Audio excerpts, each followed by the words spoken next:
ஹே கதை கேட்க நீங்க வந்துட்டீங்களா? அக்கா அது சொல்ல நானும் வந்துட்டேன். நம்ம ஆல்ரெடி பார்த்துட்டு இருக்க டிராமாவோட ஃபைனல் பார்ட் தான் இன்னைக்கு பார்க்க போறோங்க. சோ எப்பயும் சொல்றதுதான் இப்பயும் சொல்றேன். எஸ்எஸ் வாய்ஸ் ஓவரை சப்ஸ்கிரைப் பண்ணுங்க. பார்த்ததுக்கு அப்புறம் லைக் பண்ணுங்க. மறக்காம போறதுக்கு முன்னாடி எக்ஸ்பிளனேஷன் எப்படி இருக்குன்னு சொல்லிட்டு கமெண்ட் பண்ணிட்டு போங்க. ஸ்டார்டிங் சீன்லயே என்ன ஆகுது அப்படின்னு பார்த்தா, நம்ம ஹீரோயின் டோர் வாசல்லயே பயந்துகிட்டே நின்னுகிட்டு இருக்கா இல்லையா? கரெக்டா டோர் தொறக்குது. நம்ம மினியுமே வெளில பறந்து வந்து விழுறா. என்ன ஆயிருக்கு அப்படின்னு பார்த்தா, நம்ம ஹீரோ கிட்ட கொஞ்சம் இவ வில்லங்கமா நடந்துக்க போக, அவன் காண்டாயி இழுத்துட்டு வந்து வெளியில தூக்கி கடாசிட்டான். நல்ல குடும்பத்துல தானே பிறந்த. காசு பணம் எல்லாமே தான் இருக்கு உன் குடும்பத்துல. என்ன உனக்கு குறைன்னு சொல்லிட்டு என்கிட்ட வந்து இவ்வளவு தப்பா நடந்துக்கிற? அது எனக்கு கல்யாணம் ஆயிடுச்சுன்னு தெரியும். என் பொண்டாட்டியும் இங்கதான் இருக்கா அப்படின்னு தெரியும். சொந்த பந்தம் எல்லாரும் இங்க இருக்காங்கன்னு தெரிஞ்சும் நீ இப்படி நடந்துக்கிறேன்னா உனக்கு எவ்வளவு அளவு நெஞ்சழுத்தம் இருக்கும் அப்படின்னு சொல்லிட்டு கோவப்படுறான். அதுக்கு உடனே இவ காலை பிடிச்சு கெஞ்சுறா. ஐயோ தயவு செஞ்சு அங்கிள் யார்கிட்டயும் சொல்லிடாதீங்க. என் மான மரியாதையே போயிடும். தயவு செஞ்சு என்ன மன்னிச்சிடுங்க. நான் வந்து சின்ன வயசுல இருந்து உங்களை லவ் பண்ணிக்கிட்டு இருக்கேன் அப்படின்னு சொல்றா. சின்ன வயசுல இருந்துன்னா எப்பமா 5 வயசுல இருந்து லவ் பண்றியாமா அப்படின்னு தான் உங்களுக்கெல்லாம் டவுட் வரும். தெரியல, அவ அப்படிதான் சொல்றா. இல்ல இல்ல உன்னை சும்மா விட்டேன்னா நீ சரிப்பட்டு வரமாட்ட, வா இங்க அப்படின்னு சொல்லிட்டு கையை பிடிச்சு இழுத்துட்டு போறான். அங்க போயிட்டு எல்லார் எதிர்க்கையும் வந்து நடந்த எல்லா விஷயத்தையுமே சொல்லிடுறான். இது பாரு டார்லிங், உண்மையாவே நான் சொல்றேன் எல்லாமே உண்மை. தயவு செஞ்சு நீ மட்டும் என்ன சந்தேகப்படாத. எனக்கு தாங்கிக்கவே முடியாது அப்படின்னு சொல்லிட்டு ஹீரோயின் கிட்ட வேற சொல்றான். ஹீரோட அம்மாலாம் கொலவெறி ஆயிடுறாங்க. அடியே, என் மருமக வந்து புள்ள தாச்சியா இங்க இருக்கும் போதே இந்த மாதிரி நீ நடந்துக்கிறேன்னா என் புள்ள தனியா மாட்டினா என்னென்ன பண்ணுவீங்க நீங்களாம் அப்படின்னு சொல்லிட்டு, என்ன நீ உன் பிள்ளைய வளர்த்து வச்சிருக்க அப்படின்னு சொல்லி மினியோட அம்மா கிட்ட கேக்குறாங்க. அந்த பொம்பளை என்ன சொல்றா அப்படின்னா, ஆமா ஏதோ ஒரு பொண்ணு இப்படி நீங்க கட்டிக்கிறதுக்கு அந்த புள்ள பெத்த உடனே அந்த புள்ளைய வாங்கிக்கோங்க. என் பொண்ணை வளர்த்து தருவா. என் பொண்ணு உங்க புள்ள மேல ஆசைப்படுறா அப்படின்னு சொல்லிட்டு வெக்கமே இல்லாம இந்த பொம்பளை வேற கேக்குது. அவங்களுக்கு இன்னும் கடுப்பாயிடுது. உனக்கு கொஞ்சம் கூட வெக்கம் மான சூடு சொரணெல்லாம் இல்லையா? இவ்வளவு கேவலமா நடந்துகிட்ட பொண்ணு நேரம் நீங்க அடிச்சு பொழந்து எடுத்துக்க வேண்டாமா அப்படின்னு சொல்லி கேக்குறாங்க. நேரா ஹீரோயின் கிட்ட வரா. தயவு செஞ்சு என்ன மன்னிச்சிடுங்க. எல்லாமே ஏன் தப்புதான். எனக்கு நல்லாவே புரியுது. என்ன மன்னிச்சிடுங்க அப்படின்னு சொல்லி கைய பிடிச்சு கேட்கும் போது கையை இழுத்து அவளே கன்னத்துல ஒண்ணு வச்சுக்கிட்டு, நான் தான் மன்னிப்பு கேட்டுட்டேனே, எதுக்காக என்ன அடிக்கிறீங்க? பரவாயில்ல, நான் பண்ண தப்புக்கு நீங்க என்ன எவ்வளவு அடிக்கணும்னாலும் அடிங்க அப்படின்னு சொல்லிட்டு நான் அப்படியே அழுத ஒரு டிராமாவை போடுறா. அவ சின்ன பொண்ணுதான், தப்பு பண்ணிட்டேன்னு சொல்லி மன்னிப்பு கேட்கிறா. அதுக்கு கூட அடிப்பியா நீ அப்படின்னு சொல்லிட்டு அங்க இருக்கவங்க எல்லாம் கேள்வி கேக்குறாங்க ஹீரோயினை. ஹீரோயின் வந்து இப்ப நான் பண்ணல அப்படின்னு சொன்னாலும் நம்பவா போறாங்க? இவ அப்படியே அழுது டிராமா பண்ணிக்கிட்டு இருக்கா. உன்னோட கோவம்லாம் அவ்வளவுதானா? உன்னோட கோவம்லாம் எங்க போச்சு? உன் புருஷன் எதிர்க்க ரூம்குள்ள வந்துட்டு அவ ட்ரெஸ்ஸ கழட்டினா அப்ப கூட உனக்கு இவ்வளவுதான் கோவம் வருமா என்ன அப்படின்னு சொல்லி ஹீரோ வேற உசுப்பேத்தி விடுறான். அவ்வளவுதான். அதை கேட்ட உடனே ஹீரோயின் கடுப்பாகி பலார் பலார்னு வைக்கிறா. எல்லாரும் குடும்பமா வந்திருக்கீங்க அப்படின்றதுனால நான் உண்மையாவே ரொம்ப டீசெண்டா உங்ககிட்ட எல்லாம் நடந்துக்கிறேன். மரியாதையா எல்லாரும் இங்க இருந்து போங்க. உங்க யாருக்கும் வந்து விருந்தே கிடையாது அப்படின்னு சொல்லி ஹீரோயினே எல்லாரையும் துரத்தி விட்டுறா. ஜெய்ஜோவும் அவங்க புருஷன்காரனும் 2 பேரும் மாறி மாறி, ஐயையோ எல்லாரும் நீங்க வெளியில போயிட்டீங்கன்னா எப்படி? எனக்காக பேசுறதுக்கு யாருமே இல்லையா அப்படின்னு சொல்லி கதறி அழுகுறாங்க. அதுல ஒரு கேள்வி என்ன பண்றா அப்படின்னு பார்த்தா, ஜிஜோவிய கர்மத்திலேயே ஒண்ணு வைக்கிறா. எல்லாமே உன்னாலதான். எங்களை வர வச்சு இப்படி அசிங்கப்படுத்திட்டீங்க குடும்பமா. இதுக்கப்புறம் எதுக்குன்னா நீ கூப்பிட்ட என்ன? கண்டிப்பா நான் வரவே மாட்டேன் அப்படின்னு சொல்லிட்டு போயிடுறாங்க. கடைசியா ஜீஜோவையும் அவங்க புருஷனையும் கூட சேர்த்து போச்சு வெளியில தள்ளிடுறாங்க. இதுக்கப்புறம் இந்த சைடு நீ வந்த, உன்னை என்ன பண்ணுவேன்னே தெரியாது.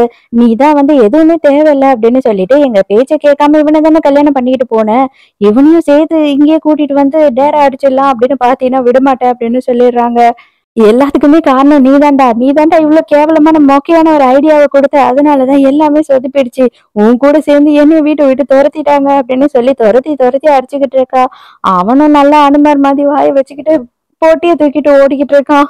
எப்படியாவது சூப்பரா சமைச்சு கொடுத்து ஹீரோயினை அசத்தணும் அப்படின்னு சொல்லி ஹீரோ ட்ரை பண்ணிட்டு இருக்கான். ஆனா நடுவுல வந்த மாமியார் என்ன பண்றாங்கன்னா, அட பாவி டேய், இப்படி எல்லாம் சமைச்சு கொடுத்து வாந்தி இல்லாத என் மருமகளை வாந்தி எடுக்க வச்சிருவ போல இருக்கே அப்படின்னு சொல்லிட்டு நவுறு நவுறு நானே சமைச்சுக்கிறேன் அப்படின்னு சொல்லிடுறாங்க. வயசானாலும் நம்ம ஹீரோ வந்து ஃபுல் ரொமான்ஸ் மூட்லயே தான் இருக்காரு. இங்க வந்து ஜெஜோ அதுக்கப்புறம் புருஷங்கார மினி எல்லாருமே வந்துட்டு கூடிச்சிட்டு பயங்கரமா ஃபீல் பண்ணிக்கிட்டு இருக்காங்க. எல்லாத்துக்கும் காரணம் இவன் தான். இவன் கொடுத்த கேவலமான ஐடியாவாலதான் நான் அவ்வளவு அசிங்கப்பட்டேன். எல்லாரும் எதிர்க்கையும் எல்லாமே முடிஞ்சு போச்சு. அதுல நீ வேற எங்க அப்பனை எதுக்கடி நீ போய் ட்ரை பண்ண அப்படின்னு சொல்லிட்டு கேவலமா கேக்குறா. என்ன ஆனாலும் சரி, அவளை மட்டும் நல்லா நிம்மதியா அங்க வாழ விடக்கூடாது. அந்த குழந்தை பிறந்தாதான் அவளுக்கு மதிப்பே. அந்த குழந்தை பிறக்காம வயித்துக்குள்ளேயே சேர்த்து போச்சுன்னா கண்டிப்பா அவளுக்கும் மதிப்பே இருக்காது அந்த வீட்டுல அப்படின்னு சொல்லிட்டு இப்போ புதுசா பிளான போடுறாளுங்க. ஹீரோயினுக்கு ஹீரோயினோட அம்மா கால் பண்றாங்க. அவங்களுக்கு எல்லா விஷயமும் தெரிஞ்சிடுச்சு போல. யார் கூட நீ வாழ்ந்துகிட்டு இருக்க? உனக்கு வயித்துல புள்ள வளருதா? உண்மைய சொல்லு அப்படின்னு சொல்லிட்டு ஏடா கூடமா பேசிக்கிட்டு இருக்காங்க. இது எல்லாத்தையும் கேட்ட ஹீரோவோட அம்மா என்ன பண்றாங்க அப்படின்னு பார்த்தா, அவதான் பயந்துகிட்டு அவங்க வீட்ல சொல்லல. ஆனா நம்மளும் அவங்க கிட்ட சொல்லாம இருக்கிறது தப்புப்பா. அதனால நீ என்ன பண்றேன்னா ஹீரோயினை கூட்டிட்டு நேர்ல நாளைக்கே போய் அவங்க அம்மாவெல்லாம் பார்த்துட்டு வந்துரு. அவங்க கிட்ட எல்லாம் பேசிட்டு அவங்களுக்கு வரதட்சணையா கொஞ்சம் பணத்தை எல்லாம் கொடுத்துட்டு வா அப்படின்னு சொல்றாங்க. நைட்டு ஹீரோயின் ரொம்ப சோகமா உட்காந்துக்கிட்டு இருக்கான். அப்ப ஹீரோ பேசுறான். நீ கவலையே படாத, நானும் வரேன் உன் கூட அம்மாவை பாக்குறதுக்கு அப்படின்னும் போது ஹீரோயின் போகவே வேண்டாங்க அப்படின்னு சொல்றா. அப்படியெல்லாம் சொல்லாத, அவங்க மேல உனக்கு எவ்வளவு கோவம் இருந்தாலும் சரி, அவங்கதான் உன்னை பெத்தவங்க. கண்டிப்பா நம்ம பண்ண வேண்டிய கடமையை நம்ம பண்ணிதான் ஆகணும். அவங்களுக்கு நம்ம மரியாதை செலுத்தி தான் ஆகணும் அப்படின்னு சொல்றான். உன்கிட்ட கொஞ்சம் ஃபேஸ் மாஸ்க், ஹேர் டை அதெல்லாம் இருக்குமா அப்படின்னு சொல்லி ஹீரோயின் கிட்ட கேக்குறா. ஏன்னா அவனுக்கு நிறைய வெள்ள முடி வந்துருச்சா, மூஞ்சில வேற கொஞ்சம் சுருக்கம் வந்துருச்சா. இப்பதான் மாமியார் வீட்டுக்கு போகணும்னு ஒண்ணு ஃபீல் பண்றாரு மாப்பிள்ள. அதெல்லாம் ஒண்ணும் தேவையில்ல, நீ எப்படி இருக்கியோ அப்படியே நான் உன்னை பாப்பேன், கவலைப்படாத அப்படின்னு சொல்லிடுறா. காலையில ஹீரோயினும் வீட்ல இருந்து கிளம்புறாங்க. அத உடனே யாருக்கோ ஜீஜோ ஃபோன் பண்ணி சொல்றா. இங்க ஹீரோ இல்லாத டைம்ல பாட்டி கிட்ட ஜீஜோ என்ன பண்றானா, எப்படியாவது தாஜா பண்ணி மறுபடியும் உள்ள வந்துடணும் அப்படின்னு சொல்லி என்ன மன்னிச்சிடுங்க பாட்டி கெஞ்சின்னு இருக்கான். அப்பதான் நீங்க மருந்து சாப்பிடுற டைம் ஆயிடுச்சு அப்படின்னு சொல்லி நம்ம பாட்டிமாக்கு மருந்து எடுத்துட்டு பட்லர் கொடுக்குறாரு. இவன் என்ன பண்றானா, ஐயோ அங்க பாருங்களேன் ஏதோ ஓடுது ஓடுது அப்படின்னு சொல்றா. எல்லாரும் திருப்பி பாக்குறாங்க. அதுக்குள்ள மாத்திரை டப்பாவும் மாத்தி வச்சிடறா. அது தெரியாம பாட்டியும் அந்த மாத்திரையை போட்டுடுறாங்க. ஹீரோவும் ஹீரோயினும் கார்ல போயிட்டு இருக்கும் போது கரெக்டா ஒரு வீடியோ கால் வருது. அதாவது பாட்டிக்கு உடம்பு சரியில்லை, ஹாஸ்பிட்டல்ல அட்மிட் பண்ணிருக்கோம், சீக்கிரமா திரும்பி வா அப்படின்னு சொல்லி. அப்போ உடனே ஹீரோ என்ன பண்றான் அப்படின்னு பார்த்தா, ஹீரோயினை மட்டும் நீ மட்டும் போய் உங்க அம்மாவை பார்த்துட்டு வா, நீ பார்க்கல அப்படின்னு தெரிஞ்சதுன்னா அம்மா ஃபீல் பண்ணுவாங்க, நான் போய் என்ன ஏதுன்னு ஹாஸ்பிட்டல்ல பாக்குறேன் அப்படின்னு சொல்லிடுறான். ஹீரோயினோட ஊர்ல பார்த்தா அங்க கிராமம் போல. அதனால ஹீரோயினை எல்லாரும் என்ன பேசுறாங்கன்னா, இவ அப்படிப்பட்டவ இப்படிப்பட்டவ, இவ கல்யாணத்துக்கு முன்னாடியே கர்ப்பமாயிட்டா அப்படி இப்படின்னு எக்கச்சக்கத்துக்கு எல்லாரும் கூடி உட்கார்ந்து பேசிக்கிட்டு இருக்காங்க. எல்லாருக்குமே இந்த விஷயம் தெரிஞ்சிச்சு போல. வீட்டுக்கு போனா அங்க அம்மாவும் தம்பியும் இருக்காங்க. கூடவே இன்னொரு பாட்டியும் இன்னொரு கொஞ்சம் மனநல சரியில்லாதவங்களும் இருக்காங்க. போன உடனே அவங்க அம்மா என்ன சொல்றாங்க அப்படின்னு பார்த்தா, வா வா உனக்காக யார் வெயிட் பண்ணிட்டு இருக்கா பாரு, இந்த பையன் இருக்கான் இல்லையா, இவன் தான் நான் உனக்காக பார்த்த மாப்பிள்ள அப்படின்னு சொல்லி காட்டுறாங்க. அங்க பார்த்தா அவனுக்கு அவனோட பாட்டி உட்காந்து ஊட்டி விட்டுட்டு இருக்காங்க. அவர் சுத்தமா மனநிலைமை சரியில்லாம இருக்கிறாரு. ஐயோ அக்கா, அவரை பார்த்து பயந்துராத, அவர் ஒன்னும் பைத்தியம் அந்த மாதிரி எல்லாம் இல்ல. அவர் ஜஸ்ட் இந்த சின்ன தம்பியில ஒரு பிரபு மாதிரிதான். அவருக்கு கல்யாணம் அது இதெல்லாம் ஒண்ணும் தெரியாது. மத்தபடி நீ கல்யாணம் பண்ணினா நீ எல்லாத்தையும் தான் சொல்லி கொடுத்துருவல்ல, நீ தான் ஆல்ரெடி வேற யார் கூடயோ இருந்து பிரெக்னென்ட் எல்லாம் ஆயிருக்கியே அப்படின்னு சொல்லிட்டு தம்பிக்காரன் கலாய்க்கிறான். அவ்வளவுதான், ஹீரோயினுக்கு அதுக்கு மேல பொறுத்துக்க முடியல. உங்களுக்கு எல்லாம் அறிவுதான் இருக்கா இல்லையா, நான் தான் சொன்னேன் இல்லையா, ஆல்ரெடி நான் ஒருத்தர் கூட வாழ்ந்துட்டு இருக்கேன்னு சொல்லிட்டு, நான் அவர் கூட தான் வாழ போறேன், அவர் தான் என்னோட ஹஸ்பண்ட் அப்படின்னு சொல்றா. ஆனா அந்த டைமுக்கு இங்க மாப்பிள்ள இருக்காரு இல்லையா, அவருக்கு அதை கேட்டு ஒண்ணு கஷ்டமாயிடுது. ஐயோ எனக்கு கல்யாணம் வேணும், எனக்கு கல்யாணம் வேணும் அப்படின்னு அவர் ஃபீல் பண்ண ஆரம்பிச்சிடுறாரு. ஹீரோக்கு ஹீரோயின் போன் எடுத்து கால் பண்றா. ஹீரோ கரெக்டா அட்டன் பண்ற நேரத்துக்கு அவங்க அம்மா புடுங்கி போனை கட் பண்ணி விட்டுறாங்க. ஹீரோக்கு ஒண்ணுமே புரியல, என்னடா ஆச்சு அப்படின்னு சொல்லி யோசிக்கிறான். ஹீரோக்கு இப்ப ஸ்ட்ராங்காவே டவுட் வந்துருது. யார் யார் வீட்டுல இருக்கும் போது இந்த மாதிரி உனக்கு மயக்கம் வந்தது அப்படின்னும் போது, அப்பதான்ப்பா ஜீஜோ அவங்க வீட்டுக்கு வந்தா, அவகிட்ட பேசிக்கிட்டே இருந்தேன், மாத்திரை போட்டேன், நான் மயங்கிட்டேன், அதுக்கப்புறம் எனக்கு எதுவுமே தெரியாது அப்படின்னு சொல்றாங்க. உடனே கண்டுபிடிச்சாரா, இது எல்லாமே உன்னோட வேலை தானே, பாட்டிக்கு எதுனா ஆயிருந்தா என்ன பண்ணுவ அப்படின்னு சொல்லி கேட்கும் போது, ஐயோ அது ஒண்ணுமே இல்ல, பிபி டேப்லெட் தான், அவங்களுக்கு பிபி கொஞ்சம் இன்க்ரீஸ் பண்றதுக்கு தான் நான் டேப்லெட் கொடுத்தேன் அப்படின்னு சொல்றா. என்ன சொன்னா, அது ஒண்ணும் இல்ல, நான் சொன்னேன், நல்லா யோசித்து பாரு, அவங்களுக்கு ஹார்ட் அட்டாக் அங்கேயே எதுனா ஆயிருந்து காப்பாற்ற முடியாம போயிருந்தா என்ன பண்ணிருப்பேன் நேரத்துக்கு அப்படின்னு சொல்லும் போது, இவளுக்கு ஒண்ணுமே புரியல. அதெல்லாம் எப்படி நடக்கும், அப்படிலாம் ஆகவே ஆகாது, நான் இதை சாதாரணமா தான் பண்ணேன் அப்படின்னு சொல்றா. ஹீரோக்கு செம ஆத்திரம். அப்பனா நீ ஹீரோயினையும் ஏதோ பண்றதுக்கு தான் பிளான் பண்ணிருக்க, அங்க என்ன நடக்குதுன்னு நான் பார்த்தே ஆகணும். இப்போ நான் உடனே போய் பாக்குறேன், அங்க மட்டும் அவளுக்கு எதனா ஆச்சுன்னா கண்டிப்பா உன்னை சும்மாவே விட மாட்டேன், கொன்னுடுவேன் அப்படின்னு சொல்லி மிரட்டுறான். மாப்பிள்ளை சாருக்கு பொறுமை இல்லாம போயிடுச்சு. எனக்கு கல்யாணம் வேணும், எனக்கு ஃபர்ஸ்ட் நைட் வேணும் அப்படின்னு சொல்லிட்டு அவருக்கு கதற ஆரம்பிச்சிடுறாரு. அடியே பாருடி, எவ்வளவு கள்ளங்கபடமே இல்லாத பையனா இருக்கான் பாரு, இவனை விட நல்ல பையன் உனக்கு எங்கன்னா கிடைக்குமா, அதனால நீ என்ன பண்றேன்னா முதல்ல இந்த குழந்தைய கழிச்சிட்டு சீக்கிரமா இவனை கல்யாணம் பண்ணிக்கோ. அது மட்டும் இல்லாம உனக்காக போயும் அதுவும் உனக்கு இவங்க 3 லட்சம் ரூபாய் பணம் கொடுத்துருக்காங்க அப்படின்னு சொல்றாங்க அவங்க அம்மா. அவ்வளவுதான், ஹீரோயின் இதுக்கு மேல இங்க நிக்க கூடாது, எப்படியாவது எஸ்கேப் ஆயிடணும் அப்படின்னு பாக்குறா. அப்பதான் அந்த இடத்துக்கு ஜீஜோட புருஷங்காரன் வரான். இதெல்லாம் உன்னோட வேலை தானா, நீ தான் எல்லா விஷயத்தையும் வீட்டுல சொன்னியா அப்படின்னு கேட்கும் போது, ஆமா என்னோட வேலைதான், நீ நான் கல்யாணம் பண்ணிக்க போற பொண்ணு வீட்டுக்கே போய் ஓனர் ஆயிட்ட, அதனாலதான் நான் இதெல்லாம் பண்ணேன் அப்படின்னு சொல்றான். இவனும் ஹீரோயினும் லவ் பண்ணது இவங்க வீட்ல எல்லாம் கூட தெரியும் போல. அதனால இவங்க என்ன சொல்றாங்கன்னா, இவ்வளோ ஒரு நல்ல பையனை விட்டுட்டு ஏதோ ஒரு கிழமை கூட சுத்திட்டு இருக்கியாமே நீ அப்படின்னு சொல்லி அவங்க அம்மா கேக்குறாங்க. ஓ, இவன் அப்படிதான் சொல்லி வச்சிருக்கானா? முதல்ல இவன் தான் என்னை விட்டுட்டு வேற ஒருத்தி பின்னாடி போனான் அப்படின்னு சொல்றா. இது பாரு, இப்ப அதெல்லாம் முக்கியம் கிடையாது. ஒரே ஒரு விஷயம், இன்னைக்கு உனக்கு கல்யாணம் இவன் கூட, அவ்வளவுதான் அப்படின்னு சொல்லிட்டு ஹீரோயினை கட்டாயப்படுத்தி உள்ள இட்டுட்டு போறாங்க. அவ்வளவுதான், சின்ராச கையில பிடிக்க முடியல அப்படின்ற மாதிரி மாப்பிள்ளை எனக்கு கல்யாணம் எனக்கு கல்யாணம் அப்படின்னு அவரு செம்ம குஷி ஆயிடுறாரு. ஹீரோயினை கம்பல் பண்ணி ட்ரெஸ் எல்லாம் மாட்டி விட்டு கையை காலை கட்டி போட்டு உட்கார வச்சிடுறாங்க. என்னதான் வந்துட்டு நீ என்னோட மாமியாராவே இருந்தாலுமே அதுக்கு முன்னாடி யோசித்து பாரு, நீ என்னோட கேர்ள் ஃப்ரெண்ட். அதனால உன்னை ஒரே ஒரு வாட்டி நான் ட்ரை பண்ணாம விட்டா எப்படி?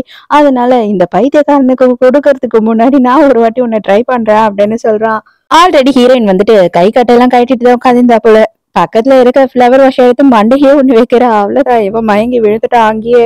மாப்பிள்ளைய கொண்டு வந்து ரூம்குள்ள விட்டுறாங்க. அவ்வளவுதான், ரேப் பண்ற மூடுக்கு வந்துட்டாரு மாப்பிள்ளை. என்னோட கல்யாண பொண்ணு என்னோட கல்யாண பொண்ணு அப்படின்னு சொல்லிட்டு அங்க கட்டில்ல போய் படுத்துக்கிறாரு. இப்பதான் ஹீரோ வந்து வேக வேகமா அந்த இடத்துக்கு வரான். அப்ப பாட்டி எல்லாம் புடிச்சு தள்ளிட்டு உள்ள போய் பார்த்தா பாவம், ஆனா மாப்பிள்ளைக்கு டிஷர்ட்டை தான் கழட்ட தெரியல, கையெல்லாம் உள்ள மாட்டிக்கிச்சு. ரொம்ப ஃபீல் பண்ணி உட்கார்ந்துகிட்டு இருக்காரு. கல்யாண பொண்ணு வேற தூங்கிட்டு இருக்கா. டாடி, இப்பயாவது புரிஞ்சுக்கோங்க, அவ வந்துட்டு பைத்தியம்னு கூட பார்க்காம இவன் கூட கூட இருந்திருக்கா போல. அவ கூட இனிமே நீங்க குடும்பம் நடத்தணும்னு ஆசைப்படுறீங்களா என்ன பாருங்க அப்படின்னு சொல்லி சொல்றாளா.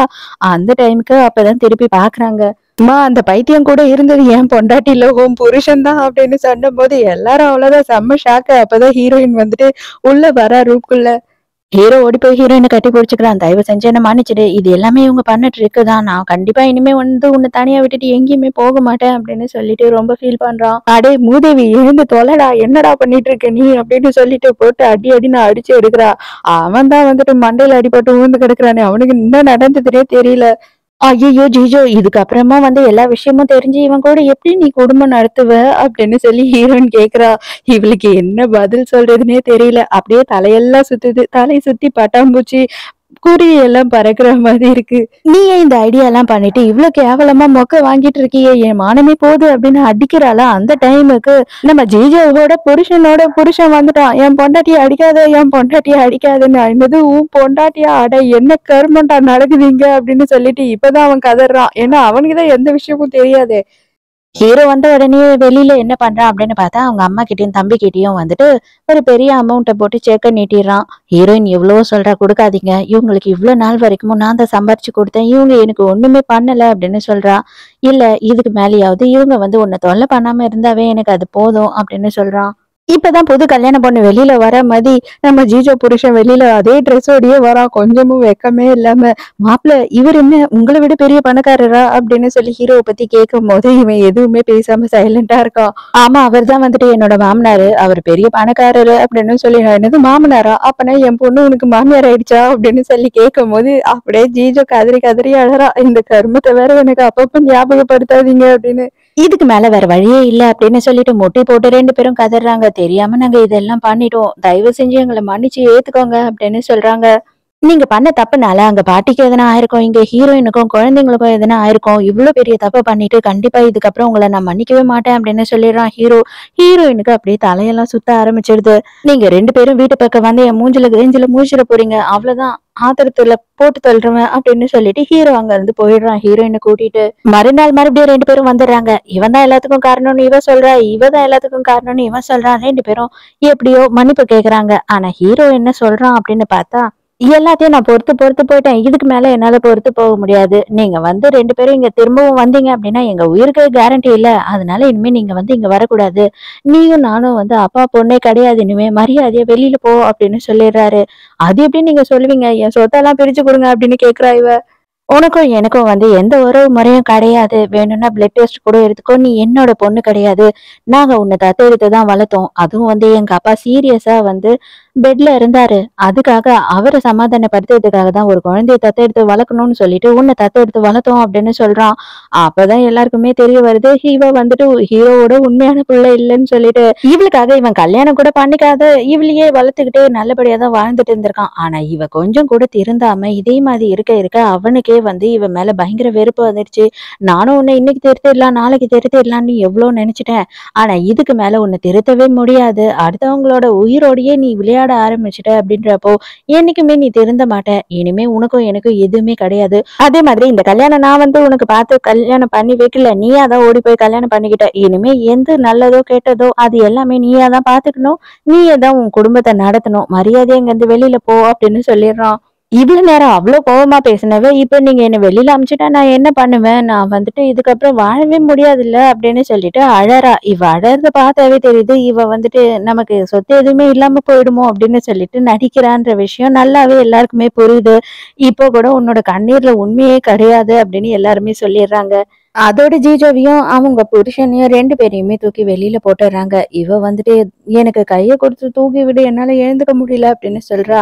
இதுக்கப்புறம் நான் ஏன்டி உனக்கு கை கொடுக்க போறேன்? நீ பணக்காரியோன்னு நினைச்சுதான் அவளை விட்டுட்டு உன் பின்னாடி வந்த. ஆனா நீயுமே பிச்சைக்காரின்றது இப்பதான் தெரியுது. ஐயோ ச்சே, என்னடா என் தலைவிதி அப்படின்னு அவன் புலம்புறான். உன்னால நான் அவளை வேற மிஸ் பண்ணிட்டேன். உன்னை விட அவளே கொஞ்சம் அழகாவது இருப்பா. அவளையாவது நான் கரெக்ட் பண்ணியிருந்திருக்கலாம் அப்படின்னு சொல்லிட்டு அவன் பேசிக்கிட்டே போறானா. இவளுக்கு செம கோவம் வருது. டேய், அப்ப அவ்வளவுதானா? எல்லாமே முடிஞ்சு போச்சா? நான் உன் பொண்டாட்டி, நீ என்ன பாத்துக்கிட்டு தான் ஆகணும். என் செலவெல்லாம் நீ பாத்துக்கிட்டு தான் ஆகணும் அப்படின்னு சொல்றா. ஆமா, இங்க என் செலவு பாத்துக்கிறதுக்கே ஆள் தேவைன்னு நான் இருக்கிறேன். நீ என்னன்னா உன் செலவு பாத்துக்க சொல்ற? கிளம்பு கிளம்பு. எங்கன்னா போய் இப்பயே உங்க அப்பா கால்ல கையில விழுந்து எப்படியாவது செட்டில் ஆக பாரு. அதுக்கப்புறம் ஓகேன்னா நான் வரேன் அப்படின்னு சொல்றான். அதே நேரத்துக்கு இங்க ஹீரோ ஹீரோயினுக்கு எப்படியாவது ப்ரொப்போஸ் பண்ணணும், குழந்தை பிறக்கிறதுக்குள்ள அவளை கல்யாணம் பண்ணணும் அப்படின்னு சொல்லிட்டு அவன் ட்ரை பண்ணிக்கிட்டு இருக்கான். அப்ப பட்லர் என்ன சொல்றாருன்னா, நீங்க இப்படியே நின்னுகிட்டே மோதிரம் எல்லாம் கொடுத்தீங்கன்னா இந்த காலத்து பொண்ணுங்களுக்கு பிடிக்காது, முட்டி போட்டுதான் சொல்லணும்னும் போது, டே எனக்கு இந்த முட்டியும் வலி அந்த முட்டியும் வலி, எப்படா நான் முட்டி போடுறது அப்படின்னு சொல்லி கேக்குறாரு. அதெல்லாம் எனக்கு தெரியாது, ஆனா அப்படி பண்ணா மட்டும்தான் இந்த காலத்து பொண்ணுங்களுக்கு பிடிக்கும் அப்படின்னு சொல்லிட்டே இருக்காரு. கரெக்டா ஹீரோயின் வந்துடுறா. என்ன பண்ணிட்டு இருக்கீங்க நீங்க அப்படின்னு கேக்குறா. இவன் ஒழுங்கா முறவாசல்லாம் பண்ண மாட்டாமா, அதனாலதான் இதெல்லாம் பெருக்குனியா இங்கெல்லாம் கிளீன் பண்ணியா அப்படின்னு சொல்லிட்டு செக் பண்ணிக்கிட்டு இருக்கேன். வேற ஒண்ணும் இல்ல, நீ உள்ள போ, எதுக்கு வெளில வந்த அப்படின்னு கேக்குறான். மறுநாள் காலையில பட்ட பகல்ல நடு ஹால்லயே பொண்டாட்டி கூட செமையா அங்கிள் ரொமான்ஸ் பண்ணிக்கிட்டு இருக்காரு. கரெக்டா ஆன்டி அந்த டைமுக்கு வந்துடுறாங்க. அதாவது இவரோட அங்கிளோட அம்மா வந்துடுறாங்க. மறுநாள் செக்கப்காக ஹாஸ்பிட்டலுக்கு போயிருக்காங்க. அப்ப அவனுக்கு டெஸ்ட் ரிப்போர்ட்ல ஏதோ டவுட் வந்துடுச்சுன்னு சொல்லிட்டு டாக்டரை பாத்துட்டு வரேன் அப்படின்னு போறான். ஹீரோயின் தனியா வெயிட் பண்ணிட்டு இருக்கா. அப்ப அந்த இடத்துக்கு நம்ம ஜீஜோவோட புருஷன்காரன் இருக்கான் இல்லையா, அவன் போஸ் கொடுத்துக்கிட்டு நிக்கிறான். ஐயோ, அந்த பைத்தியத்துக்கிட்ட இருந்து தப்பிச்சா இந்த பைத்தியத்துக்கிட்ட மாட்டிக்கிட்டோமேன்ற மாதிரி ஹீரோயின் தெரு தெருன்னு முழிக்கும் போது, உன்கிட்ட 5 நிமிஷம் நான் பேசணும், அது தனியா பேசணும், வர முடியுமா அப்படின்னு கேக்குறான். சரி வந்து தொலைறேன் அப்படின்னு சொல்றா. போகும்போது புருஷன்காரனுக்கு கீழே இருக்க காஃபி ஷாப்ல நான் வெயிட் பண்றேன், அது இந்த பைத்தியத்துக்கிட்ட தான் பேசிக்கிட்டு இருக்கேன் அப்படின்னு சொல்லிட்டு மெசேஜும் அனுப்பிட்டு தான் போறா. என்ன சொல்லணுமோ தயவு செஞ்சு சீக்கிரமா சொல்லி தொலை, என் புருஷன்காரன் வந்தான்னு வச்சுக்கோ உன்னை என்ன பண்ணுவானே தெரியல அப்படின்னு சொல்லும் போது, இது பார், நான் பண்ணதெல்லாம் தப்புதான், எனக்கு நல்லாவே புரியுது, இப்ப நீ மாமியார் ஆயிட்டேன்னு சொல்லிட்டு, இந்த உலகத்துல எதோ மாறிடுச்சு, எவ்வளவோ மாறிடுச்சு, ஏன் ஒரு மாப்பிள்ளையும் மாமியாரும் கல்யாணம் பண்ணிக்க கூடாதா, இல்ல காதலிக்க கூடாதா சொல்லு, அதனால இது எல்லாத்தையும் ஒடிச்சு போட்டுட்டு வெளியில வா, நான் உன்னை வச்சு காப்பாத்துறேன், நானும் நீயும் சேர்ந்து இனிமே வாழலாம் அப்படின்னு சொல்லிட்டு அப்படியே பட டைலாக் எல்லாம் பேசி ஹீரோயினுக்கு ப்ரப்போஸ் பண்றான். ஆல்ரெடி ஹீரோ அங்க கொலை வெறி ஆத்தத்தோட உட்காந்து இது எல்லாத்தையும் பாத்துக்கிட்டு கேட்டுக்கிட்டு இருக்கான். அவனை நீ கையில மாட்டுறா, நீ செத்தடா அப்படின்னு. இப்ப எதுக்கு லூஸ் மாதிரி வளரிட்டு இருக்க? எனக்கும் கல்யாணம் ஆயிடுச்சு, உனக்கும் கல்யாணம் ஆயிடுச்சு, நீ தானே ஆசைப்பட்டு ஜீஜோவை கல்யாணம் பண்ண, அதுவும் என்ன லவ் பண்ணிட்டு இருக்கும் போது ஏமாத்திட்டு விட்டுட்டு போய் அவளை கல்யாணம் பண்ண. நோ, தயவு செஞ்சு அதை பத்தி மட்டும் பேசாத. அதை பத்தி பேசி பேசி என்ன குத்தி காட்டி கஷ்டப்படுத்தாத. நான் பெரிய தப்பு பண்ணிட்டேன் தான், அதுக்காக நான் ரொம்ப வருத்தப்படுறேன். ஆனா இதுக்கப்புறம் என்னோட லைஃப்ல இந்த மாதிரி ஒரு தப்பு பண்ணவே மாட்டேன். அந்த காசும் இல்லாம அழகும் இல்லாம அவ கூட வாழறதுக்கு, காசே இல்லைனாலும் ரொம்ப அழகா இருக்க உன் கூட நான் வாழ்ந்துட்டு போயிடுவேன் அப்படின்னு சொல்றான். அந்த சைடா ஜீஜோ இது எல்லாத்தையும் கேட்டுறா. வேக வேகமா தண்ணி எடுத்து அவன் மூஞ்சிலேயே ஊத்திடுறா. அவ்வளவுதான், 2 பேருமே மாறி மாறி கேட்ட வார்த்தையிலேயே தீட்டி சண்டை போட்டுக்கிறாங்க. ஐயோ, தயவு செஞ்சு நிறுத்துங்க, இந்த மாதிரி சண்டை போட்டுக்காதீங்க, நான் இங்க இருந்து கிளம்புறேன் அப்படின்னு ஹீரோயின் சொல்றா. அப்போ உடனே ஜீஜோ என்ன சொல்றேன்னா, இரு எப்படி இப்ப ஓடுவ, எங்க அப்பாவுக்கு நான் போன் பண்ணி சொல்றேன், நீங்க 2 பேரும் கள்ளக்காதல் பண்றீங்கன்னு சொல்லிட்டு, அப்பா நீ எங்க இருக்க, சீக்கிரமா உடனே இங்க கிளம்பி வா, இவங்க 2 பேரும் என்ன பண்றாங்க தெரியுமா, இதோ வந்துட்டேமா அப்படின்னு சொல்லிட்டு மறைவா உட்காந்துட்டு இருந்தவர் நேர்ல நின்னுறாரு. என்னப்பா நீ அதுக்குள்ளேயே வந்துட்ட அப்படின்னும் போது, நான் இங்கேயேதாம்மா இருந்தேன், எங்கேயும் இல்ல அப்படின்னு சொல்றான். நேரா ஹீரோயின் கிட்ட இது பாரு, குழந்தைங்க நீ கேட்கறது எல்லாத்தையும் தான் கேட்பாங்க, இந்த மாதிரி கேவலமா நீங்க எல்லாரும் பேசிக்கிட்டீங்க அப்படின்னா குழந்தைங்களோட மனசு என்ன ஆகும் சொல்லு, அதனால இங்க நிக்க வேணாம், அது இதுங்க முகர கட்டியெல்லாம் பார்த்தாவே எனக்கு வாமிட் வர மாதிரி இருக்கு அப்படின்னு ஹீரோயின் வேற சொல்றாளா. உடனே இவங்க 2 பேரும் இங்க இருந்து கிளம்புறாங்க. அந்த டைமுக்கு தான் ஜீஜு என்ன சொல்றான்னா, நான் பிரெக்னென்ட்டா இருக்கேன். அது 3 குழந்தைங்க அப்படின்னு சொல்றா. அவ்வளவுதான் என்னது 3 குழந்தையா? அப்படின்னு சொல்லிட்டு எல்லாருமே ஷாக் ஆயிடுறாங்க. இதுக்கு மேல நான் இந்த குழந்தைய வச்சுக்க மாட்டேன். நான் கலைக்க போறேன். ஏன்னா நீ எனக்கு துரோகம் பண்ற அப்படின்னு சொல்லிட்டு கத்தும்போது, இல்ல இல்ல செல்லம். அங்க பாரு அவங்க 2 குழந்தை தான். நம்ம பாரு 3 குழந்தை. இதுக்குதான் சின்ன வயசா சிக்குன்னு இருக்கணும்னு சொல்றது. அவருக்கு வயசாயிடுச்சுல்ல அப்படின்னு சொல்லி கலாய்க்கிறான். ஹீரோயின் வேற என்னது 3 குழந்தையா? அப்படின்னு சொல்லிட்டு வாய பழக்கிறா. ஹீரோ என்னது ஏய் 3க்கும் 2த்துக்கும் பெருசா வித்தியாசம்லாம் ஒண்ணும் இல்லடி. எதுக்குடி இப்ப இவ்ளோ அளவுக்கு வாய தொறக்குற? ஐயய்யோ! சேச்சே நான் அப்படி சொல்லல. 3 குழந்தை வயித்துல இருக்கும்போது ஜீஜுக்கு ரொம்ப கஷ்டமா இருக்குமே அப்படின்றதுக்காக 3 குழந்தையா? அப்படின்னு நான் வாய தொறந்தேன். நீங்க எதுவும் தப்பா நினைச்சிடாதீங்க அப்படின்னு சொல்லும்போதே, எனக்கு எல்லாம் புரிஞ்சிருச்சு. இதுக்கு மேல நீ எதுவும் பேசாத அப்படின்னு சொல்லிடுறான். என் பொண்டாட்டி அப்படின்னு சொல்லிட்டு நம்ம சின்ன தம்பி பிரபு வேக வேகமா ஓடி வந்து ஜீஜு புருஷனை புடிச்சுக்கிறாரு. எங்க போயிட்ட என் பொண்டாட்டி? இவ்ளோ நாளா நீ இல்லாம நான் எவ்வளவு கஷ்டப்பட்டேன் தெரியுமா? அப்படின்னு சொல்லும்போது, ஐயையோ! யார்றா உன் பொண்டாட்டி? தயவு செஞ்சு என்ன விட்றா பாண்டா கரடி அப்படின்னு கத்திக்கிட்டு இருக்கான். ஹீரோ வீட்டுக்கு வந்த உடனே வந்துட்டு, "இப்ப எதுக்கு நீ வந்து 3 குழந்தையா?" அப்படின்னு வாய பொளந்த. "அது வந்துட்டு என் கண்ணுக்குள்ளேயே இருக்கு. எதுக்காக நீ இப்படி பண்ண? அப்பன்னா எனக்கு வயசாயிடுச்சுன்னு நீ சொல்ல வரியா?" அப்படின்னு சொல்லிட்டு, இவர் என்ன பண்றாருன்னா, கூட்டிட்டு வந்துட்டு ரொமான்ஸ் பண்ண ஆரம்பிச்சிடுறான். ஆக்சுவலா வந்துட்டு இவனுக்கு என்ன பிளான் அப்படின்னு பார்த்தா, ஹீரோயின செக்கப்க்கு வெளியில கூட்டிட்டு போயிட்டு வரும்போது, எங்க வீட்ல எல்லாருமே வந்து அரேஞ்ச்மெண்ட்ஸ் பண்ணி வைக்கிறாங்க. இவர் வந்துட்டு ப்ரப்போஸ் பண்றாரு. அதுதான் பிளான். இவர் மறந்துட்டாரு அத. எல்லாரும் அந்த டைம்க்கு வந்து லைட்ட போட்டு செலிப்ரேட் பண்ண ஸ்டார்ட் பண்ணிடுறாங்க. எல்லாரோட மூஞ்சுமே மாறி போயிடுது. ஐயையோ! தப்பான டைம்ல வந்துட்டோமோ அப்படின்னு சொல்லி எல்லாம் ஷாக் அடிச்ச மாதிரி நின்னுகிட்டு இருக்காங்க.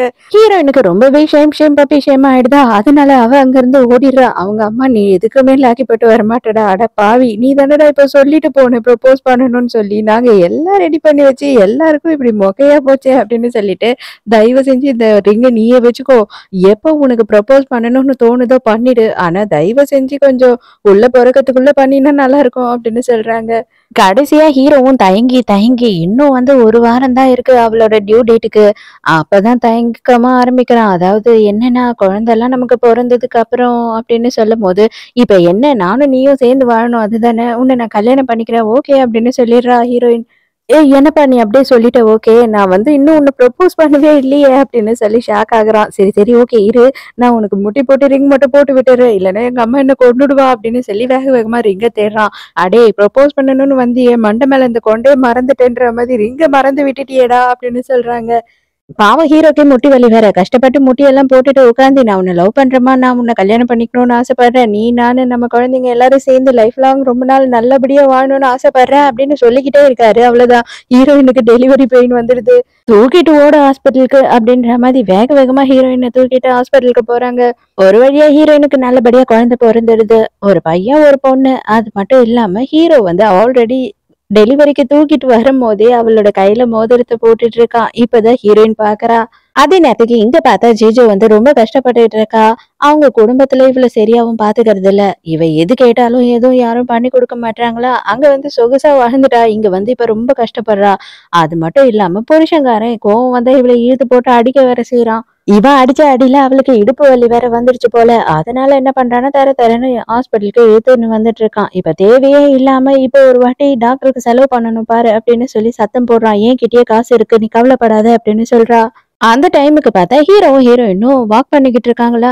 இவள பாக்குறாங்க. இவள பார்த்த உடனே ஹீரோயின் வந்து அவள அடிச்சியா அப்படின்னு சொல்லி ஜிஜோவோட புருஷன்காரங்கிட்ட கேட்கும் போது அவன் ஐயய்ய என்ன நீ பேசுற? நான் ஏன் அடிக்க போறேன்? அவளா கால் தடிக்க விழுந்துட்டா அதனால அப்படியெல்லாம் அடிபட்டுடுச்சு அப்படின்னு சொல்றான். கால் தடிக்க விழுந்தா இப்படி எல்லாமா அடிபடும் அப்படின்னு சொல்லி ஹீரோயின் கேட்கும்போது வேணா நீயே அவகிட்ட கேட்டு பாரு அப்படின்னு சொல்றான். அதுக்கு உடனே அவளும் என்ன சொல்றான்னா, ஆமா உண்மைதான் நான் கீழே தான் விழுந்துட்டேன். அதனாலதான் எனக்கு அடிபட்டுருச்சு. அவர் ஏன் என்ன அடிக்க போறாரு? நான் நல்லா இருக்கேன்.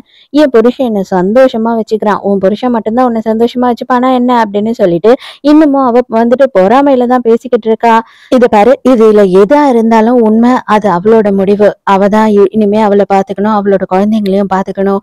இல்ல அப்படின்னா இந்த வாழ்க்கையை விட்டு வெளியில வரணும். அவளுக்கு வேற வழி கிடையாது அப்படின்னு சொல்லிட்டு ஹீரோ வந்து ஹீரோயினை கூட்டிட்டு போயிடுறான். அவ இன்னும் கொஞ்சமும் திருந்தவே இல்ல. அவ என்ன சொல்றா அப்படின்னா, ஆமா போங்க. நான் ரொம்ப நல்லா இருக்கேன். நான் ரொம்ப சந்தோஷமாவும் இருக்கேன். நான் செத்தேன்னா கூட வந்துராதீங்க யாரும் இந்த சைடு அப்படின்னு சொல்லிடுறா.